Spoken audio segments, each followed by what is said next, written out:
On Call with the Prairie Doc. Funding for On Call with the Prairie Doc is provided in part by Avera is a proud sponsor of On Call on South Dakota Public Broadcasting. Larson Manufacturing is proud to support On Call Television as it continues to open doors for important medical information. And by the South Dakota Foundation for Medical Care, the Medicare Quality Improvement Organization for South Dakota. Additional funding is provided by Aberdeen Asthma and Allergy, Brookings Health System, Dr. Mark Bubak with Dakota Allergy and Asthma, Dakota Care, Dakota Dermatology, the Orthopedic Institute, Physicians Care Sanford Clinic Community Service Committee, and Swiftel Communications. Closed captioning for On Call with the Prairie Doc is provided by the generous support of Avera, Brookings Health System, and Fishback Financial Corporation.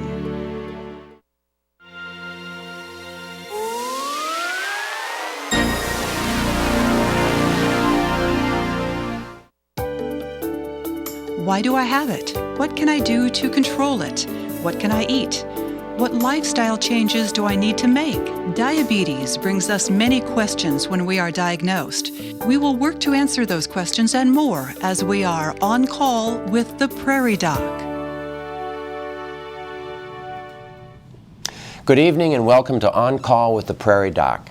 Just over 9% of the United States population, or 29.1 million men, women, and children, have diabetes. But more disturbing is that of that 29 million, 8 million are living undiagnosed, so that they don't even know they have it.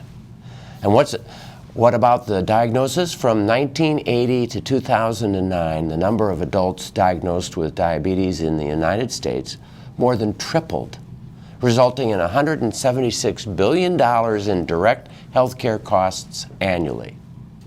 Is it the way we test, or who has done the research, or is the incidence of diabetes really changing that much? And if so, why? Tonight we're going to discuss all aspects of diabetes, but to begin with, we should clarify the difference between type 1 and type 2 diabetes. Type 1, formerly called juvenile onset, affects 5% of those who suffer from diabetes. The body's immune system destroys the cells that release insulin, eventually eliminating insulin production from the body. Type 2 diabetes, formerly called adult onset, affects the remaining 95% of people with diabetes. Type 2 can develop at any age, but unfortunately we're seeing a type 2 increase in childhood. In type 2, the body isn't able to use insulin the right way. This is called insulin resistance. Tonight, to answer your questions about diabetes, I'm joined by Dr. Richard Crawford, MD, of the Avera Medical Group, Endocrinology and Diabetes in Sioux Falls, South Dakota. Thank you so much for joining us, Richard. Thanks for having me, Rick. And so, anything in those earlier comments that lends itself to further description? Well, I think you mentioned just the incredible explosion that we've seen in diabetes, and why is that? Certainly, type 2 diabetes is getting more common. We think it's the fact that we're more sedentary, there's more obesity, maybe it's the type of foods we're eating, all these things that are leading to both childhood obesity as well as obesity in adulthood. Interestingly, type 1 diabetes is also increasing, and being autoimmune, is there something about, again, our environment that is affecting the autoimmune system where we're seeing more of that too? We don't really know those answers as to what that is, but they're both getting more common, and therefore a huge problem in our society. I mean, and you think it's more common not just because we're diagnosing them more, it's that they're really happening. They're really happening, and that's the thought anyway. Again, a large number of the type 2 diabetics are undiagnosed. Some people say that many years ago the World Health Organization did kind of change the definition, fasting sugar over 140, and now it's 126, and that might have thrown a few people in there, but even still, it's definitely increased. It's not just the borderline, though. I mean, there's people out there with sugars that are way too high. Way too high. Do you think that the autoimmune, type 1, old juvenile onset, insulin-dependent diabetic incidence is increasing maybe because of the hygiene philosophy. You've heard the hygiene theory of immunological diseases increasing because we're too clean. Right. Explain that. So the thought is between, just for type 1 diabetes as well as other autoimmune things, some people postulate multiple sclerosis, for example, that we aren't being exposed to dirt in childhood. Maybe the parasites in the soil protect us against allergies, protect us against autoimmunity, and that has been one of the theories for type 1 diabetes. Right. So tell us a little bit about you before we get too much more into diabetes. You're from where originally? So I'm an Illinois native. I grew up in central Illinois, in Peoria, Illinois, and I've kind of been all over the country where my education has taken me. I was in North Carolina for undergrad and back in Chicago for med school, then up in Minneapolis for my residency, finished my fellowship out at University of Washington, and then was in practice for about 14, 15 years in Chicago before coming to South Dakota, where my wife has roots. Her father's family homesteaded near Volga, and been in for generations, and I just love it here. What's her last name? Pei. Pei. So, and you're related to the dermatologist, Yes, Dr. right, Pei. right. Yeah, and we learned that last time, and we've also appreciate so much Dr. Pei. What a grand man he is. Absolutely. So let's talk a little bit about the decision to go into endocrinology, though. I mean, endocrinology is a broad sweep of endocrine organs. Thyroid, adrenal, pituitary, metabolism, so diabetes, cholesterol issues, and really how I got interested into it was in medical school and residency. I was seeing all these very sick patients. I remember in Minneapolis working at the VA hospital and seeing gentlemen coming in with amputations, with blindness, on dialysis, and it was all related to this disease, diabetes. And I thought, gosh, if I want to be in something that I can be, help prevent, I don't want them to get to that stage. And that was also at a time that they were making great advances in terms of home testing with glucose monitors. Metformin had just been approved in the United States. I'm kind of dating myself, but newer insulins, and it was exciting, and I thought I want to be in that. And it's what was the drug before metformin? Fenformin. Fenformin, and they booted it out, but we all knew that it did good things, and I'm so glad they were able to refine it. Right. Well, we really need your questions. We answer your questions as they're called in or sent to us via Facebook or email. Should there be more questions than we have time to answer during the broadcast, we'll continue live streaming on our website after the show in our after hours portion of the evening. So please call in your questions at 1-888-376-6225 or email us at ask@oncalltv.org. We will respond to your question. We'd respond to your comments. So really this is your show. Give us your calls. So that's interesting that you saw all of this illness that's resulting from diabetes. Do you think that you've made a dent? Are we making a dent? I think we are. I think we have two challenges. One is that we're still battling the lifestyle changes in many cases that lead to diabetes. The sedentary life, the junk food, the high fructose corn syrup, whatever the cause may be, that we're just seeing more of that. But on the other hand, it's never been more exciting in terms of medication choices we have, in terms of home monitoring, in terms of advances that that are coming down the pipeline. Islet cell transplants, newer insulin pumps that are really smart, that can stop your insulin delivery if you have a low sugar.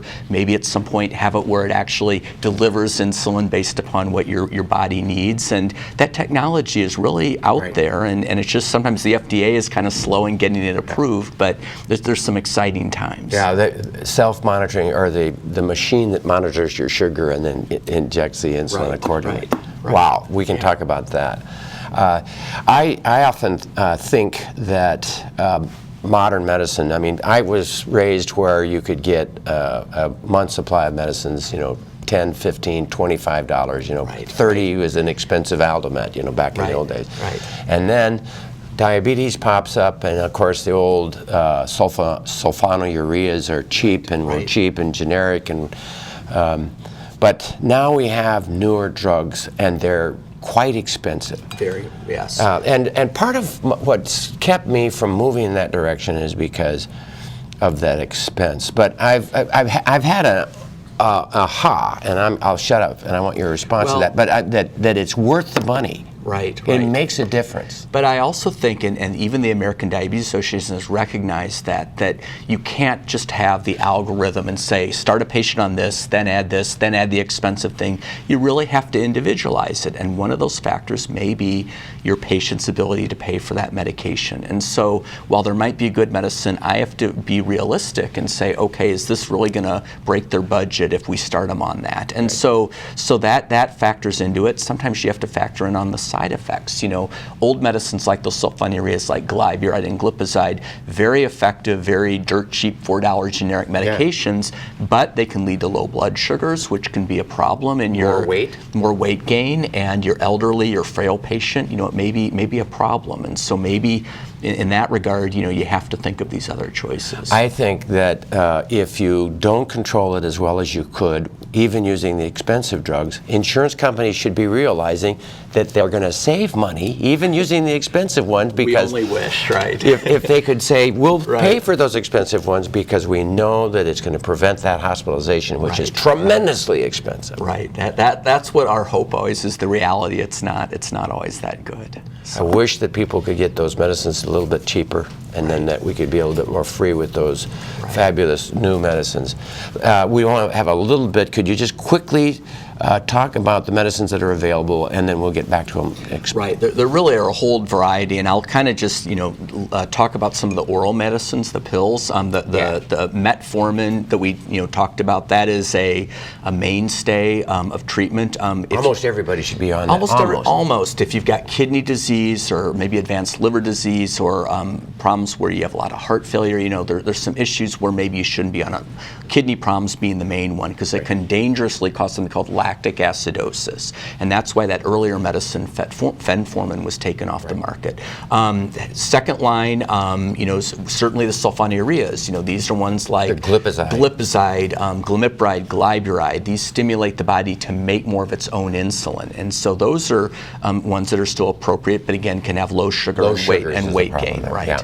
And then some newer medicines, or relatively newer ones, the thiazolidinediones. We have one called Actos or pioglitazone. You got a little bit of a black eye, but are you still prescribing some of it? I am. Again, there was another one in that class called Avandia. They were concerned about cardiovascular disease. I think some of the later analysis kind of felt that was overblown, but it sort of burned bridges for that one.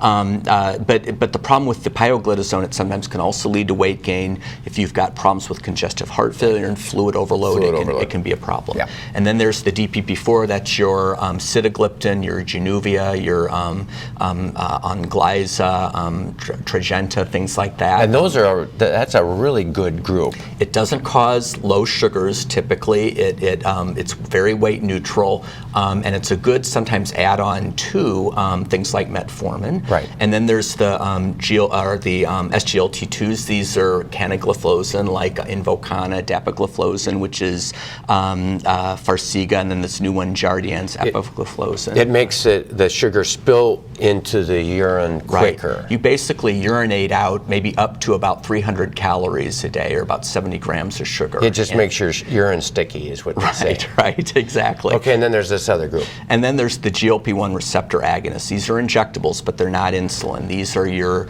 Victoza, your Bydureon, your two new ones, Tanzium, and one called Trulicity. So we've got a whole variety of these now. And what they do is they help your body use the insulin more effectively. They slow the stomach emptying down. They kind of curb the appetite a little bit. And so they lead to some lower sugars, but also some weight loss. But they should not be used in combination with Januvia or Onglyza. Right. I mean, it's sort of using the same class. The DPP-4, like the Januvia, it kind of is a weaker pill version of what something like a Victoza or a Bydureon can do.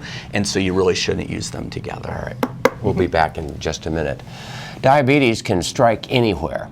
After feeling aches and pains for almost 2 months and a rapid weight loss, one of our own production assistants here at On Call with the Prairie Doc went to her doctor and was diagnosed with type 1 diabetes.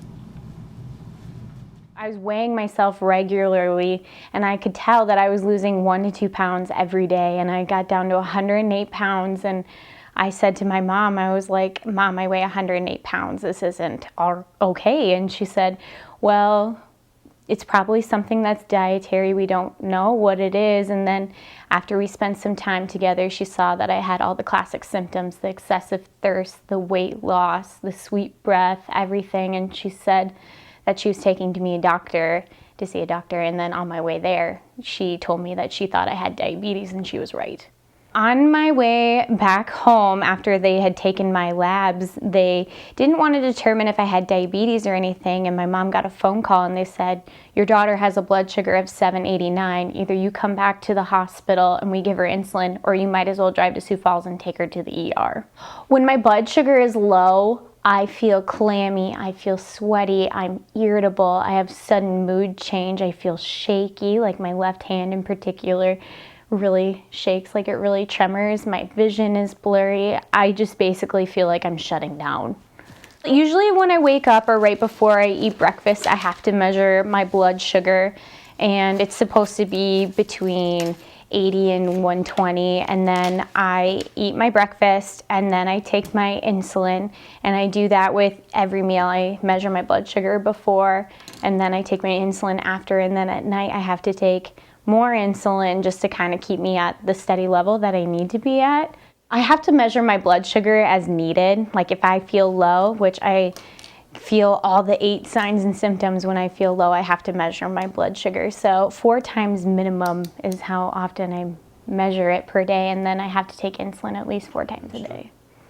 Being a diabetic, you really have to prepare. I have to measure out all of my food so I know approximately how much I'm eating, when I'm eating it. I always have to carry my insulin with me. I always have to carry snacks, a juice box, and needles, and my blood testing. It's a lot of work, but I will do it to make myself feel better.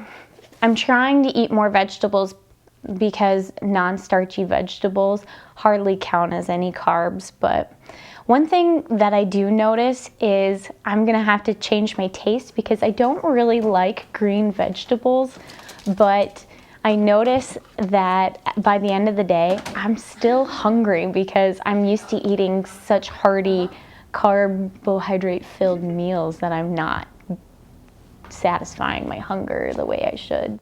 I would say the most difficult thing about having type 1 diabetes is making people understand that it's not going away. It's not like your grandparents' type 2 diabetes where it can be treatable, where it can go away. You have this for the rest of your life and it's not going away. Actually, I looked up a statistic, only 5% of diabetics have type 1 diabetes. So there's not a lot of people out there that have it, but more and more each day I'm finding more people who do have it, more people who can relate.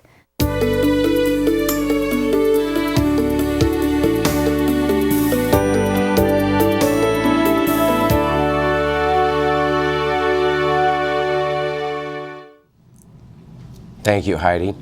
What questions do you have about living or preventing diabetes, living with it or preventing it? Call in and ask us. Call 1-888-376-6225 or email your questions to oncalltv.org. So she said a couple things that were kind of interesting. She said, I know that it's never going to reverse. Is that true? Are there some cases of people who get diabetes type 1 and it goes away?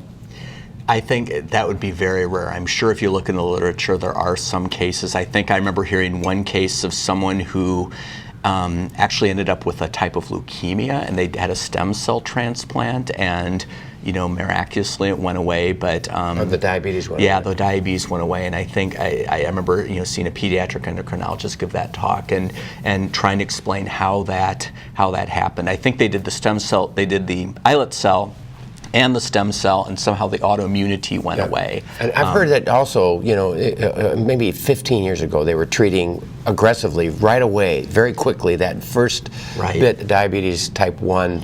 What was Well, there was a thought that if you vaccinate someone with insulin, that it may affect the autoimmunity, and unfortunately that really hasn't panned out all that much. So right now, at least in 2015, it still is going to be a life of insulin unless you get islet cell transplant or a pancreas transplant. And we don't have that. Well, we don't have the islet cell transplant yet.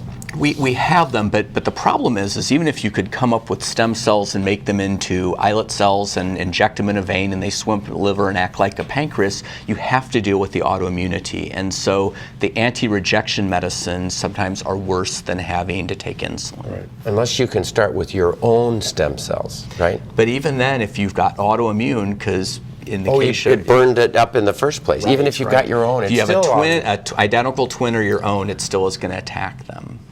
Okay, and we talked about autoimmune.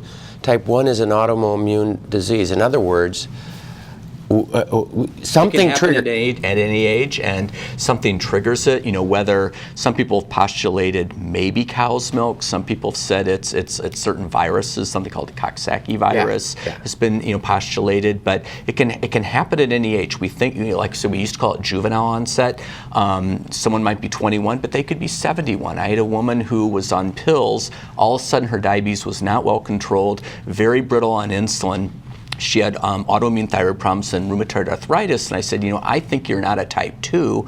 I think you're a late onset type 1 diabetic. We did some blood testing, something called a C-peptide, which measures how much own insulin you're making, something called the glutamic acid decarboxyl antibodies, and hers were very elevated. She was a type 1 diabetic, ended up on an insulin pump, and has done very well. Right. So the whole point is type 1, your own immune system destroys your pancreas almost completely. Right. And you need in terms of the islet cell production. Right. And the islet cells are like 2% of the pancreas, right? Well, yeah, most of the pancreas is really two organs. One is an exocrine, so it's enzymes that help digest food. The other is the endocrine, makes these hormones insulin and glucagon. So one of the things that was very interesting that I heard here was that she is really carefully monitoring her insulin, or her blood sugars. Right. She is taking a long-acting insulin, and then she takes rapid-acting insulin or mealtime insulin. At mealtime. Right, prandial insulin or bolus insulin, we sometimes call it. But the big thing is that she's in control. I mean, she's monitoring, she's in control, she's doing it.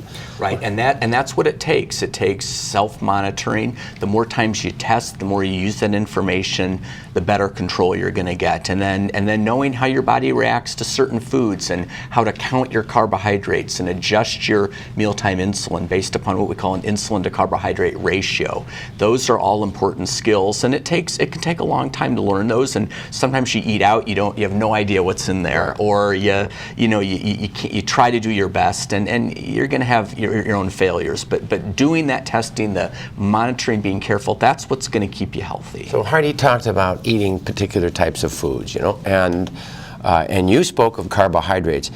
Just to summarize, all the food that we eat is either fat, protein, or carbohydrate. Right. I mean, there's minuscule amounts of minerals and vitamins, but that really it's either fat, carbohydrate. That's where the calories come from, those three components. Those three, that's where the calories come from. Right. So what is the ideal diet for a diabetic? Should it be low carbohydrate? Should it be complex carbohydrate? Right. What is the right diet? Well, interestingly, we still think at least 60% of the calories should come as carbohydrates. We like the complex ones, the multigrains, as she talked about, the vegetables that have the fiber and things like that. But yes, you're going to do better initially, maybe with the very low carb diet. We're talking 20, 40 grams. It's not sustainable, and some people think it could be hard on the kidneys too. Also, too much fat's not good for your cholesterol, and in terms of cardiovascular disease. So we still think 60% basically as carbs, maybe 20% roughly as protein, and the rest is fat. And of the fats, try to get the healthy fats, the canola oil, the olive oil, the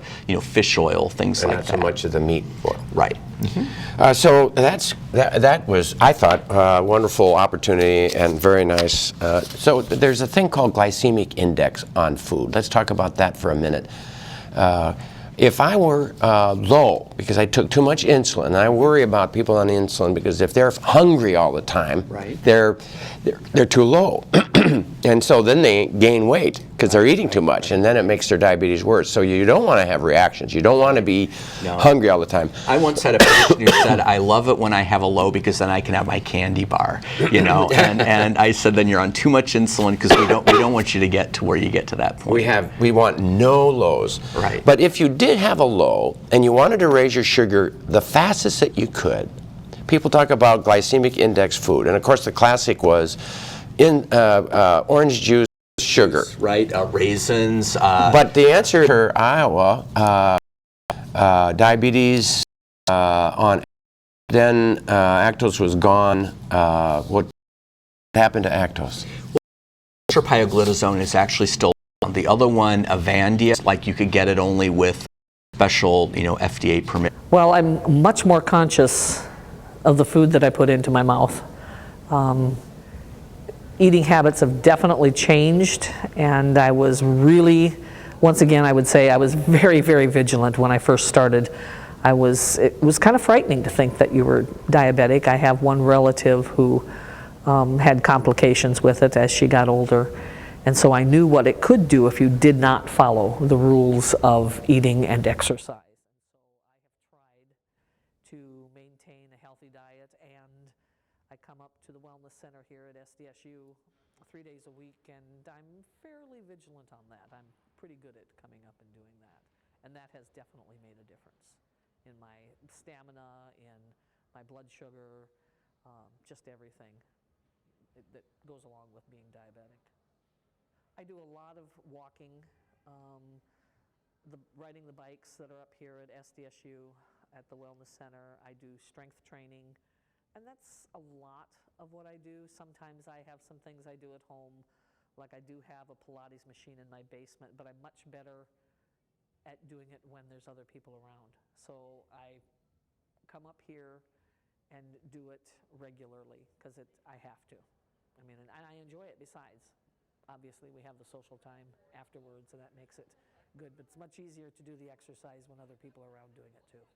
I am able to manage my diabetes through exercise and correct eating habits, and not just doing it part of the time, but doing it all of the time. You can't just exercise for a week and then take off for 3 weeks. I've found that doesn't work. You can go on vacation and you can enjoy different kinds of things, but you just always have to go back to the practices that help you maintain appropriate 1AC or sugar levels, and I think it can easily be controlled. Lots of people who have controlled it for lots of years, and it can be. And it's only when you choose not to that it gets out of hand.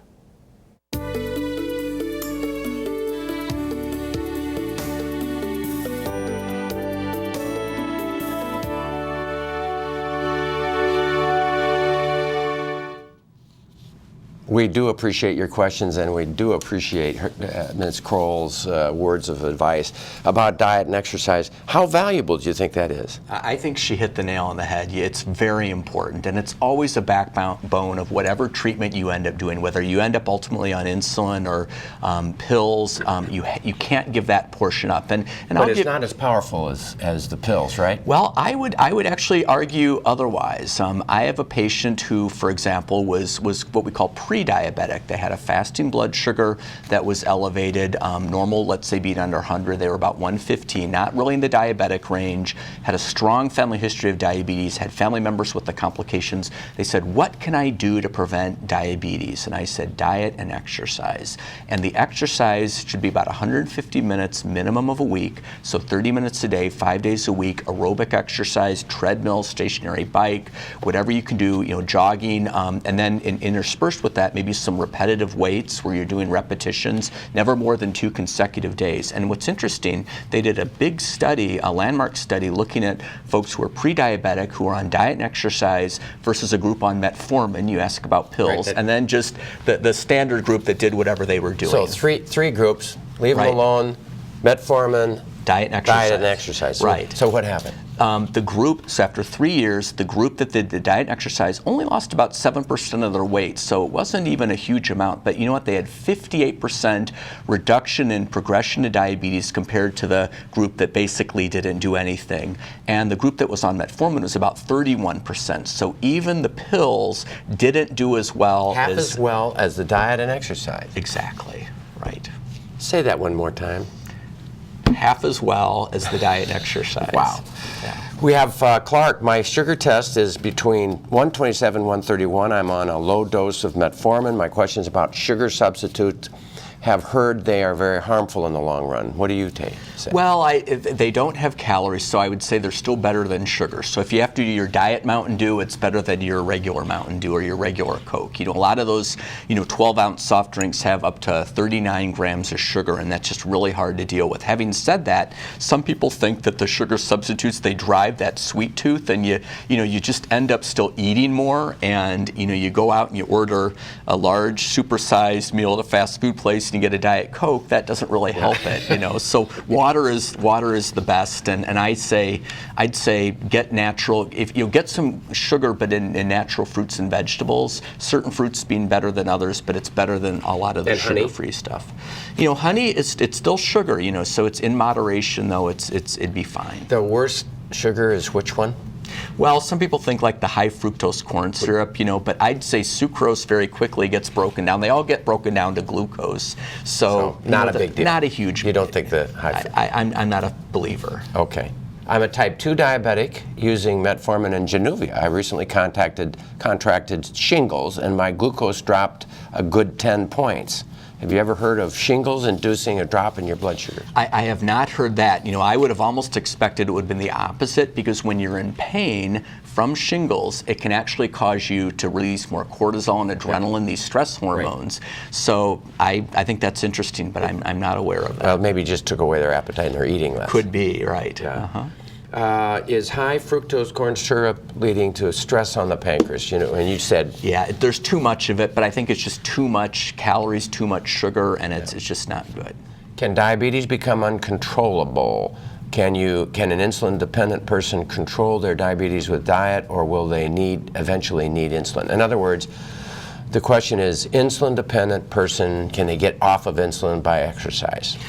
So that would be a type 2 diabetic who requires insulin, because sometimes when we use the word insulin dependent, we're thinking of type 1. Type 1, you can't do it without insulin. You've got to have insulin. But maybe you're a type 2 who's requiring insulin. If you're significantly overweight, I've had patients through diet and exercise and significant weight loss have gotten off of insulin. Yeah, but they're type 2. Really. They're type 2, so they're insulin requiring and dependent. It's sort of a just different language, but I'd always say make that a goal. Some people after 20 years or 30 years of type 2 diabetes, probably not going to happen, but if you're more recently on insulin and you have, for example, a lot of weight to lose, I think you can do it. Yeah. Or give it a try at least. Wife, this is from Mobridge. Wife has type 2 diabetes, takes pills. Will there ever be a pill for type 1? It's a good question. It's a very good question, and some people wonder if there's any role for those, the ones that affect the urinary excretion of glucose. Right. The SGLT2s, they are not FDA approved for use in type 1 and not a substitute for insulin, but could they be beneficial? I mean, that's one example. I don't know about other things in absence of islet cells that would be a place, and I don't think we'll ever probably make oral insulin because it gets digested by the... But we are making inhaled insulin. Right, there Let's is now, yeah, so recently it was FDA approved an inhaled insulin under the name Afreza, which is in a little, it's like in a little cartridge, you put on a little device and you inhale it, and it's a substitute for rapid acting insulin, so it doesn't take place of those long acting insulins. Okay, so it's not like the... like a Lantus or like an NPH, it'd be more like a Humalog, a Novolog. So it's a fast acting, right. And if you've got any lung disease at all, you're not going to go right. there. Contraindicated if you've got asthma, or, if you're a smoker, lung disease, because there have been shown in some studies that there is a slight reduction in your lung function. Right. We don't know the long-term safety, but for those that are completely needle phobic and might need some insulin. 4 times as expensive? Much more expensive. Yes. Here's from Vermilion, an 80-year-old person on metformin, AC something 5.0. Hemoglobin A1C is 5.4. So he's doing great. Yeah. Blood test always below 120. Is this good? What else do I need to watch for? Is this really diabetes? So what do you think about a hemoglobin A1C at 5.4 on metformin? Right. So again, the ADAs is under 7. 5.4 would actually, by most labs, be in the normal range. And the thing I don't know is what would happen if that person were to stop the metformin. Where they would be. And on the one hand, if they're tolerating it well and the A1C is that good, I'd say If it ain't broke, don't fix it. So there's one concern about using metformin in the elderly, or using metformin in people who have GI problems, or using metformin in people whose kidneys aren't working. Right. What's your cutoff on that? I still kind of go by the guidelines, which if a woman has a creatinine of 1.4 or higher, a man of 1.5 or higher, not to do it. We're probably being overly cautious with that, and it's probably a little bit safer. I just don't want to have that patient where I don't see him maybe for 6 months, and later they come back and the kidneys have deteriorated, and we've got a problem. I think the major thing to remember, if you get sick for any reason and you're on metformin, get off the metformin. Get better from if whatever. If you're very dehydrated, if you have to undergo a CAT scan, with IV dye, Right. you need to be off of it for a while. Right. Yeah. Is Januvia safe to use, and what are the side effects? As far as we know, Very safe. we think it's a very safe. There's some concern post-marketing about pancreatitis as being a possibility. I've not seen it. I have not seen it either. It's something where I always caution patients, if you get belly pain right through the middle, stabbing to your back, Yeah. stop it. But I think it's a pretty safe medication. Some people get some stuffy nose with it, but really as a standalone or with metformin, low sugars are pretty uncommon. If you are using it with a medicine like glipizide, you might have some more low sugars. So from Aberdeen, what are the guidelines for low and high blood sugar? What are the normals? What's the recommended A1C, and does lack of sleep influence either? Lack of sleep can certainly, again, release stress hormones, which can make it very difficult. Obstructive sleep apnea is a big, that's a huge thing. factor. And I've had patients who've had their sleep study, they get on their mask, and they come off a lot of their diabetes medicines. And as far as the ranges, it really, I think we're becoming a little more individualized, but typically you like your morning fasting sugar, maybe 80 to 120, maybe 1 or 2 hour after meal, like 140 to 160. Right. A little bit different in pregnant patients and maybe in the elderly, but those are general guidelines. A1C ideally under 6.5 by some organizations. ADAs is under 7. But even that, I'll have a patient who might have had a stroke or a heart attack and they're frail. I'm happy if they're 7.9 or. Well, the J curve says maybe even 7, 7.5, 8.5. I mean that's right. acceptable. Right. Wow, it depends upon the age, doesn't it, and the individual, and comorbidities or other medical problems. All right. Our diet is important no matter which type of diabetes we may have. We've learned tonight to watch carbohydrates and sugars, but On Call with the Prairie Doc's dietitian has some additional tips for maintaining a healthy blood sugar by paying attention to what and how you eat. It is currently estimated that 29 million Americans have diabetes. It is also estimated that 86 million are pre-diabetic. These numbers are astounding. The diabetic diet through the years has changed as research has evolved. The old way of thinking was simply to reduce your sugar intake. The new way of thinking is to focus on carbohydrate for your blood sugars, fats and proteins for your blood lipid levels, along with focusing on an overall balance and timing. First, learn about carbohydrates. Carbohydrates are one of the 3 macronutrients in your diet. They are the nutrient that will raise your blood sugar quickly, giving you a quick burst of energy, which we need. The important thing to remember with carbohydrates is limiting your servings at meals to just a few, about 3 or 4, to not allow your blood sugar to rise too high. Choosing carbohydrates high in fiber, such as whole grain breads, legumes, and fruits, will help your blood sugars rise more slowly as well. Next, bring proteins into the picture.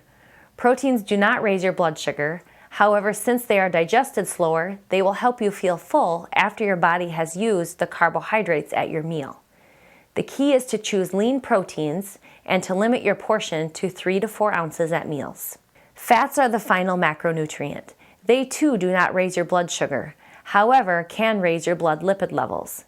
Make sure you are choosing healthier fats such as omega-3 fats, monounsaturated, and polyunsaturated fats.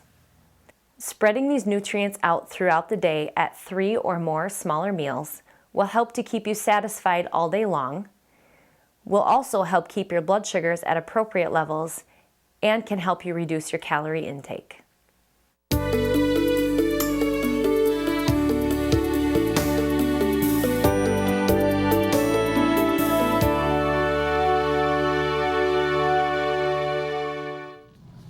That was great, Katie, thank you.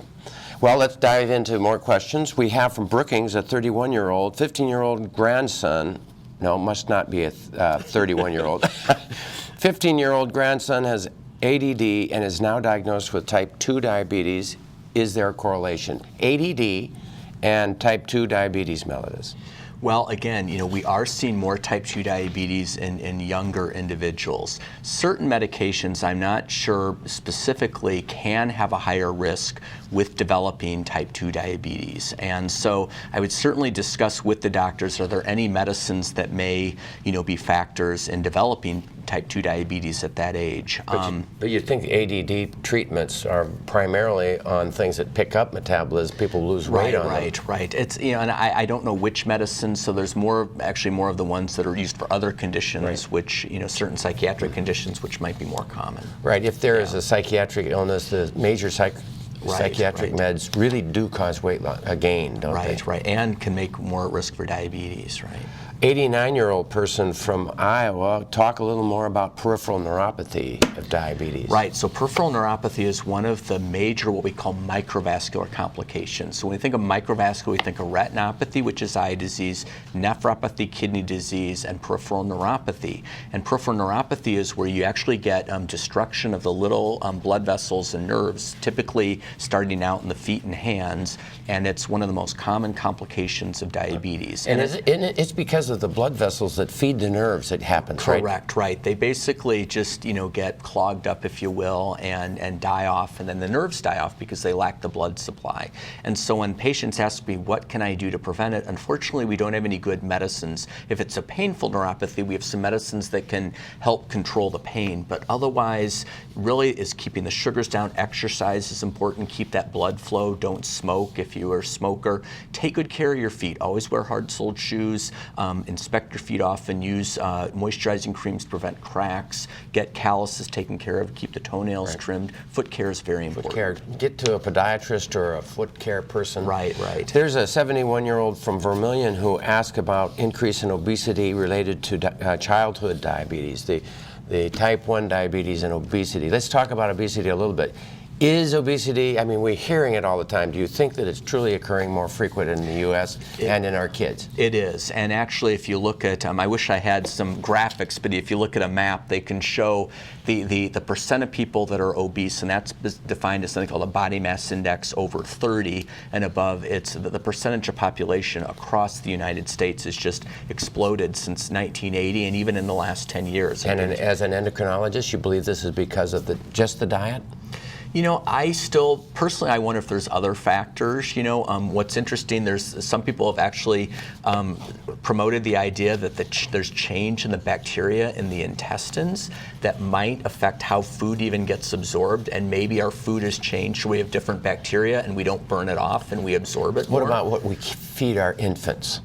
That's a question too. Some people think breast milk may be better. We fed our kids on formula, so I don't know. You're not about to, right? But is childhood obesity and type 1 diabetes related at all? Obesity and type 1, I can't. I think of obesity as being more like early type 2. Yeah. Here is a 91-year-old. Is diabetes hereditary? Yes, that's an excellent question, and yes, it is both type 1 and type 2, but interestingly, type 2 is much more strongly inherited. So the milder is much more inherited, the type 1 is somewhat inherited. If you had an identical twin and you were a type 1, they have about a 50% chance only of getting type 1 diabetes. They've got a 75% chance of getting type 2 diabetes. And I've heard that type 1 chance with your identical twin goes away if after 1 year you didn't get it. In other words, if it was the viral infection that did it. Right, and it's interesting at certain ages. We think that for type 1 diabetes, if your father was type 1, there's a slightly higher risk than if your mother. And depending on when your mother developed type 1, it may affect. And if she developed it later in life, you might only have a much lower risk, such as 1 in 100 or so. Gee, we don't. There's so much we don't know. Right, and remember for type 1, there is some genetic, but it's something environmental that's the trigger. Okay. Sioux Falls, type 2 on both insulin and oral diabetic medicines. Why both? Because that's a great question. It's because they actually work on different mechanisms. And one of the things that a lot of the oral agents like metformin do is they work on the insulin resistance. So by being on that oral agent, you are not needing as much insulin. You're taking care of different defects in the body, basically. But your pancreas is still pooping out sometimes. Is. Doesn't it just kind of poop out in some people different than other people? It does. I mean, really, by definition, even when you're type 2 diabetic, you have some degree of insulin deficiency within the pancreas, and sometimes you can use pills that boost it. Sometimes you can take shots, but that's one component. But you have to treat these other components too. From Pierre, is there any new technology to track blood sugar, like with the phone app? And can we use that to control our insulin pump, for example? Well, I know what's interesting when you mentioned that there was a meter that came out that was a little tiny device that you just plugged into your iPhone, and it had all the data in there, and somehow it just really didn't sort of pan out. But I think that type of technology will keep getting better. Certainly we have continuous glucose monitors. You wear this little device that sticks underneath your skin, and it senses not really blood sugar, but the fluid sugar every 5 minutes, and it can alarm if you go high or alarm if you go low. And can it talk to the pump? It can talk to the pump, and right now, the latest generation of pumps, if you have a severe low in the middle of the night and you don't respond to the alarm, the pump will shut off for 2 hours, and thereby allowing the sugar to come up. Wow. And the next phase will be to have it sense and then actually deliver insulin. We're not quite there yet. We're almost there, aren't we? South Dakota, what do you do if the blood sugar gets too low? That's an important question. I mean, right. I say, number one, cut back on your insulin. But some people are going to have too low sugars. What's the quick thing that we need to do? Get a quick form of glucose. And again, there are formulas that you can use to figure out. Usually it's not as much as you think you need. I mean, your mind says, I need to eat everything in the kitchen. But sometimes in terms of grams, it's maybe 10 or 15 grams, just a piece few. of white bread? Well, that might not be. I would do glucose tablets, some orange juice, a little bit of regular soda pop, something like that would be good. All right, great. We'll be back right after this. All around town, from stores to playgrounds, babies are on the move. And there are diseases that are on the move too. And some of these spread easily. To best protect him from 14 serious diseases by the time he turns 2 years old, vaccinate him according to the recommended schedule, so he can go on about his business and you can have peace of mind. For more reasons to vaccinate, talk to your child's doctor or go to cdc.gov/vaccines. The discovery of insulin is a story of desperation, curiosity, and science. Before 1922, juvenile diabetes mellitus, now called type 1, was a death sentence. At the time, there were large hospital wards of children lying in beds, slipping into coma unto their deaths. It began in 1869 when a German medical student, using a newly invented microscope, found within the body of the pancreas tiny, curious islets or islands of cells. These were later named islets of Langerhans after the student, even though he had no idea what islet cells were doing. 20 years later, 2 Polish physicians showed that diabetes resulted when the pancreas was removed from dogs, so that the pancreas then became known as the organ that controls sugar. In 1901, a Johns Hopkins physician found the islets of Langerhans appeared diseased on autopsy specimens from diabetics, thus making the link between islet cells and diabetes. However, the pancreas also makes caustic digestive juices, and so any pancreatic experiment on islet cells was digested in the test tube. For the next 15 years, at least 4 scientists failed or had only limited success with pancreatic extracts in treating dogs with experimental diabetes. Then in 1921, Canadian surgeon Frederick Banting tried tying off the pancreatic ducts in dogs, thus destroying the digestive juice-producing cells, but leaving the islet cells. Banting, with the help of medical student Charles Best, extracted a crude pancreatic extract that kept a diabetic dog named Marjorie alive through the summer. In the fall, they started using fetal cow pancreas extracts, and with the help of biochemist James Collop, the hormone extraction was purified. On January 11th, 1922, their concoction they called ileton was given to the very first human subject, a 14-year-old boy who lay dying in Toronto General Hospital. His recovery was miraculous. And not long after, Banning, Best, and Collip came to a large 50-bed ward of dying and comatose type 1 diabetics and went bed to bed injecting these children with ileton. Many awakened to a new era of treatment for diabetes mellitus type 1. Since then, great improvements have occurred in the production and purity of ileton, now called insulin, after the Latin word insula for island. Banting shared his Nobel Prize with his med student Best, but the prize should also go to the scientists before them and since, who step by step learned all about insulin. Thanks to curiosity and a bunch of blessed dogs, type 1 diabetes is no longer a death sentence.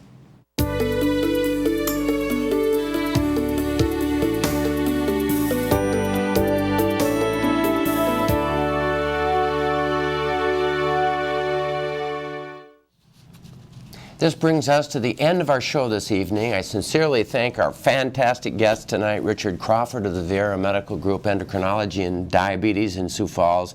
And a program note, On Call with the Prairie Doc is being preempted for the next 4 weeks as South Dakota Public Broadcasting will be airing special programming for fundraising and then high school basketball playoffs. We'll be back live on March 26th, so please join us then. In the meantime, support SDPB as they're good friends of ours and cheer for your favorite team.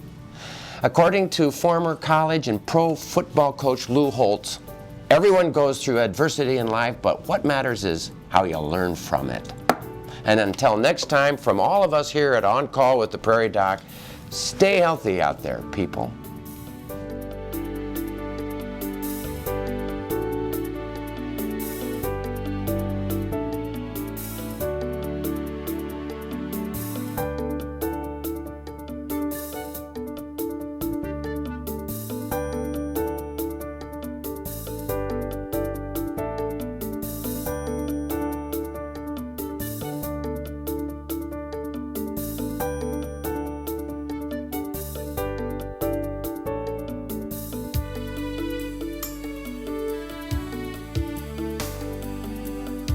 Funding for On Call with the Prairie Doc is provided in part by Avera is a proud sponsor of On Call on South Dakota Public Broadcasting. Larson Manufacturing is proud to support On Call Television as it continues to open doors for important medical information. And by the South Dakota Foundation for Medical Care, the Medicare Quality Improvement Organization for South Dakota. Additional funding is provided by Aberdeen Asthma and Allergy, Brookings Health System, Dakota Allergy and Asthma, Dakota Care, Dakota Dermatology, the Orthopedic Institute, Physicians Care Sanford Clinic Community Service Committee, and Swiftel Communications. Closed captioning for On Call with the Prairie Doc is provided by the generous support of Avera Brookings Health System and Fishback Financial Corporation.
Any disagreement? You know all this I stuff. have no disagreement. You're an internist. I just recertified for my internal medicine boards last year, so there you go. I agree.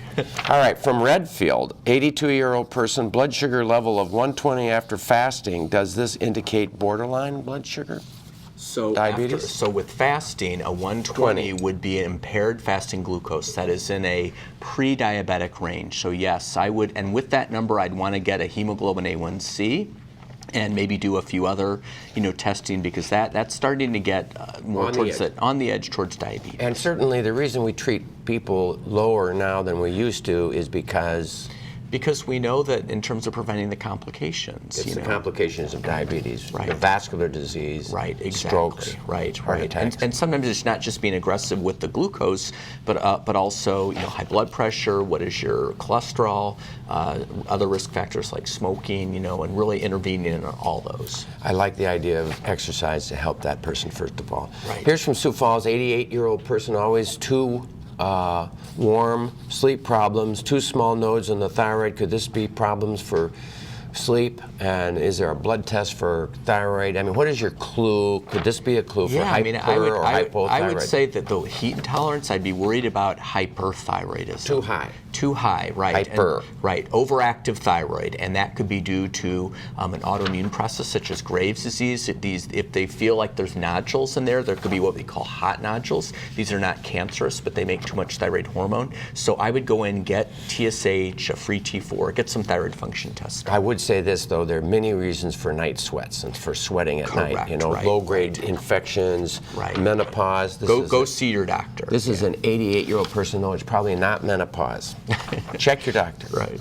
Sioux Falls, 68, can hypoglycemia turn into type 1 or 2 diabetes? Having reactive hypoglycemia, let's talk about what that is.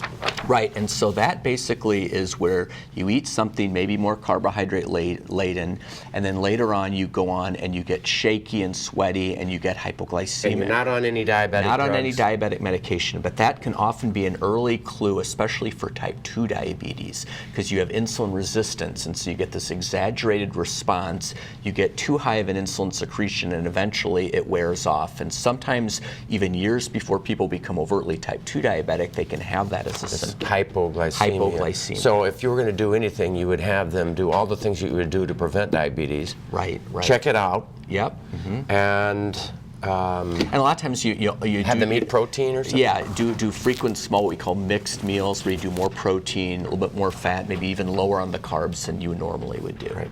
How much influence do drugs, exercise, diet, and/or a combination of the three have? How much influence? Well, that's a good question. We know that it has influence with preventing those microvascular complications, the eye damage, the kidney damage, the nerve damage. We're not as sure that it really helps in terms of preventing the macrovascular, heart attack and strokes. And in fact, too tight a control sometimes can have a higher concern or a risk. So really, that's where I think diet and exercise are important, keeping the blood pressure, keeping the cholesterol down, and keeping the sugars down through drugs and all that are really important. If your sugars are running too high and you're not successful with your exercise and diet, right, time to go to the meds. Exactly. This is a person from Huron. How important is it to find someone who specializes in diabetes, and how can one find a specialist? Is there someone in Huron who could specialize in diabetes? How about an internist or a family physician versus an endocrinologist? Well, What's your think take? Starting with your primary care physician is a very good place because much of what we can do is really bread and butter, and I think can be handled, by your internist or your family practitioner. But if it's, especially type 1 diabetes, or if they're entertaining an insulin pump, or maybe not having success, or you want to just get more information, there's some great resources. We're very lucky to have wonderful endocrinologists in South Dakota, many in Sioux Falls, both with Avera and with Sanford. Including you. I'm happy to, and I'm taking new patients, so there you go. We're all happy to see. Here's the other thought, though. Sometimes what I do, if they're not getting the ideal control I will have them come and see you. Right. And then I'll take them back. Exactly. We can do a consultation, give you ideas. Sometimes we choose to continue following. The one, as an endocrinologist, I would say the one type of patient in general that I think we should see if you're a type 1, a true type 1, I really think that should be handled by an endocrinologist. Yeah. Start with an endocrinologist for sure. Right. There's another question that's very similar, talking about Victoza, Bidurian, a urinary tract infection, number of other pills, lost weight and then regained some. When to see the endocrinologist? Does that sound like one? That sounds pretty complicated, and maybe we've got some ideas that can help.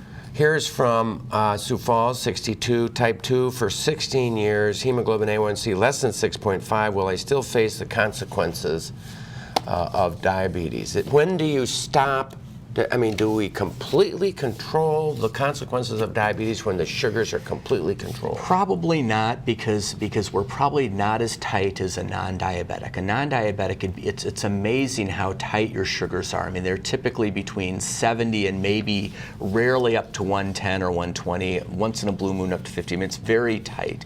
Even if you're under 6'5", you're probably going to still get some 200s in there. You're going to get some lows. You're going to have more complications. But keeping it in that range, you're significantly reducing your complications. It's estimated for every point you drop that A1C, it's about a 25 to 30% reduction in those complications. So even in that patient going from a 7.5 to a 6.5, assuming they're not having a lot of hypoglycemia, they're protecting against those microvascular complications by at least 25 to 30%. But that study that came out and looked at the risks dropped when the hemoglobin A1C, somebody who is diabetic, and talking about elderly in particular, that you start to have increased risk. The risks go up as you get too low. Correct. What does that mean? And does that mean that maybe your hemoglobin A1C needs to be softened as people get older? I think so. I think in general guidelines are maybe under 7 or under 6.5, but I think you really have to individualize it. And I think even the ADA and the societies are starting to recognize that that's the case. Husband and friends in the Navy all have symptoms and get diagnosed at the same time. Are there studies in the environmental influences for type 1 diabetes? So husband and friends in the Navy all came down with it at the same time. That would be an interesting thing. I'm not aware, but it does make you wonder, are there environmental things? In animal models, they will sometimes use toxins to basically wipe out the pancreas, and maybe there was some exposure. Well, or is it too much chipped beef on toast? Right. So, hopefully they're working him hard in the military, though. Yeah. 80-year-old caller from Mission, South Dakota is wondering why his blood sugar varies so much after eating the same thing, but at different times of the day. That's a great question. We all have different degrees of insulin resistance at different times of day. So a lot of times in those morning hours, you're much more insulin resistant. So if you eat that same meal then, it's going to be harder than maybe like at 4 in the afternoon. And so when we have patients and we have them, for example, on insulin, they will take different ratios to what they're eating based upon that time of day. So it's interesting too that our own body's cortisol changes. Tell us about that. Right. So cortisol, which is an adrenal gland hormone, a life-necessary hormone that regulates your body, how you actually make sugar, and your whole metabolism works. And a lot of times, cortisol levels will typically be higher in the morning and then lower later in the day. Some people who are on night shifts, that might be flipped, or if you have depression, they may be off too. But depending on when those cortisol rises, your insulin requirements could be very different. So the very lowest time of a cortisol level is like 2 or 3 in the morning? Usually late, and then it starts going high in that early morning upon wakening. So usually lower in the evening, midnight or so. We often will, people that were worried about too much cortisol, we do something called a midnight salivary cortisol, because it should be low. If it's not low at that time, that's concerning. Right. Does that have anything to do with people having heart attacks in the middle of the night? That's one of the thoughts, that heart attacks and strokes are higher in those early wakening hours, and cortisol could be a component. 65-year-old caller from Whitewood. She says she's a model patient in regulating her type 2 diabetes. She recently had a granuloma on her eye. Is this caused by her diabetes? I'd have to ask the ophthalmologist. I know that in terms of both retinopathy, which is damage to the back of the eyes, cataracts, and glaucoma can be a high risk. I don't know about the granuloma. I don't know about granuloma. I would presume it's an external granuloma from inflammatory whites of the eye being inflamed. I don't know. I don't know the answer either. Type 1 or type 2 more dangerous? What is the safe zone for blood glucose levels? So which one is more dangerous? Well, I mean, type 1 in the sense that if you skip your insulin or miss it, you can get very sick very quickly. Something called diabetic ketoacidosis, which can be life-threatening. If you're even requiring insulin and you're a type 2, you've got a little bit more safety factor. But I would have to say, I've had my young, healthy, like triathlete, type 1 diabetics on pumps. I'd rather be in their shoes on, all the insulin than being someone who maybe is type 2, who's had kidney failure, and because their kidneys are making that insulin hang around, they might just be on one pill or nothing. Which one? So I think it really depends on the individual. Yeah. If you take type 1 diabetes, I've heard that there are two groups of people. One that just does fine. They control things. Everything works perfect. Sort of like our Heidi. Everything is just... And then there are those who just, no matter what they do, everything fails. Their kidneys fail. Everything goes against them. I think there are other... I mean, we always talk about tight control, but there definitely are other genetic components. Yeah. Wow. In other words, we don't know everything. We don't know everything, right. Here's from Sioux Center. Is there a correlation between chronic leukemia and diabetes? Chronic lymphocytic leukemia doesn't come to mind. I don't know if you know, Rick. I don't, Rich. Yeah. And I mean, one thinks that type 1 is an immuno-driven thing, but I just don't know about leukemia. And I mean, usually it's like you think of like the Philadelphia chromosome and mutations, and I'm not aware of a link with autoimmune or non-autoimmune diabetes. Yeah, I mean, the leukemia, I just don't have a link. More likely, though, if you have leukemia and you go on very high doses of the corticosteroids, you may become diabetic. So sometimes we'll see that as a complication of the treatment for leukemia.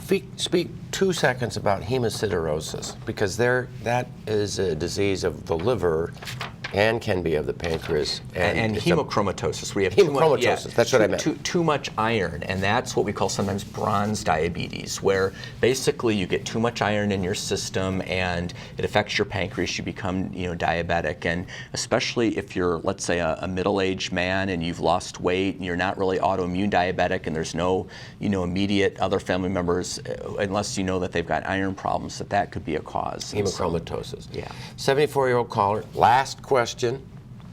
74-year-old caller from Delmont. His sister has type 2 on metformin. Her morning sugar is almost 150 before breakfast. She thinks she should be increasing her metformin. What's your thought? Well, that's a great question. I would 74. Yeah, and I would probably increase the metformin if she's not maximized on the dose. And many of us feel that somewhere between 2,000 and 2,500 is the maximum dose. So, for example, if she's on 500 milligrams twice a day, I would increase the dose, and I would increase the dose at bedtime. That bedtime one affects that dawn phenomenon, and it'll bring those morning sugars down. So I'll have a lot of patients where if they don't get the diarrhea or some stomach upset, I'll say, take all your metformin before you go to bed. It works best. Oh, really? Yeah.